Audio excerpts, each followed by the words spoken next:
గత వైసీపీ ప్రభుత్వంలో కట్టలేరు వంతెన కడతారని చెప్పి అనుకున్నాం, కట్టలేదు. ప్రస్తుత టీడీపీ ప్రభుత్వం హయాంలో తిరువూరు శాసనసభ్యులు కొలికిపూడి శ్రీనివాసరావు గారి ఆధ్వర్యంలో కొంత మైనర్ వర్క్ చేపించి రహదారి ఏర్పాటుకు రంగం సిద్ధం చేసిన అనుకోని పరిస్థితులలో అవి కొట్టుకుపోవడం జరిగింది. రాకపోకలో చుట్టుపక్కల పరిసర ప్రాంత వాసులు వెళ్ళటానికి మందేనే అని చెప్పాలి.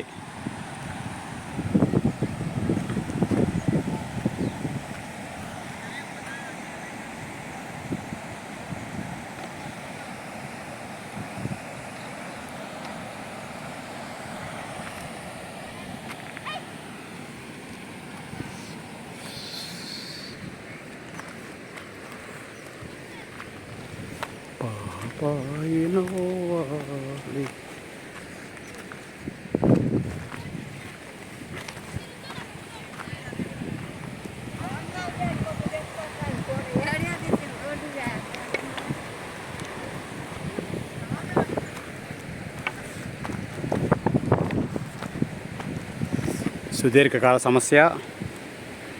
ఇది ఎప్పుడు తిరుగుతుందో అర్థం కాని $1 మిలియన్ ప్రశ్నగా ఉన్నది. గత వైసీపీ ప్రభుత్వ హయాంలో వైఎస్ జగన్మోహన్ రెడ్డి తిరువూరు మీటింగ్కి వచ్చినప్పుడు, బహిరంగ సభకు వచ్చినప్పుడు ఇంకే ఉంది, అయిపోతుంది, అంచనాలకు పంపిస్తున్నాం అని చెప్పన్నారు. అది అవ్వలేదు. ఆనాటి నుండి ఈనాటి వరకు కూడా అవ్వకోకుండా ఉన్నది. ఇది చాలా దురదృష్టకరమనే చెప్పాలి.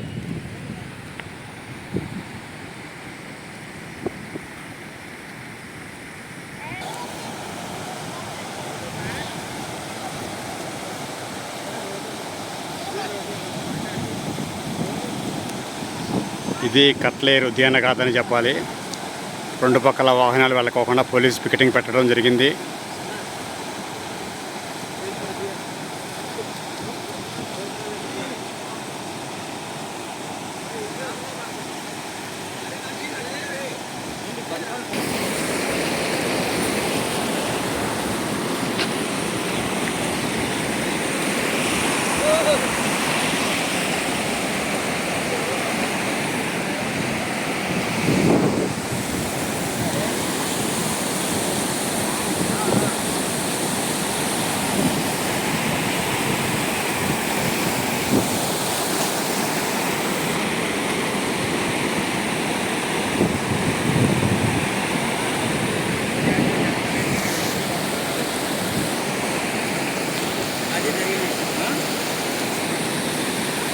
వీళ్ళు ఫోన్ చేసి కంగారు కంగారుగా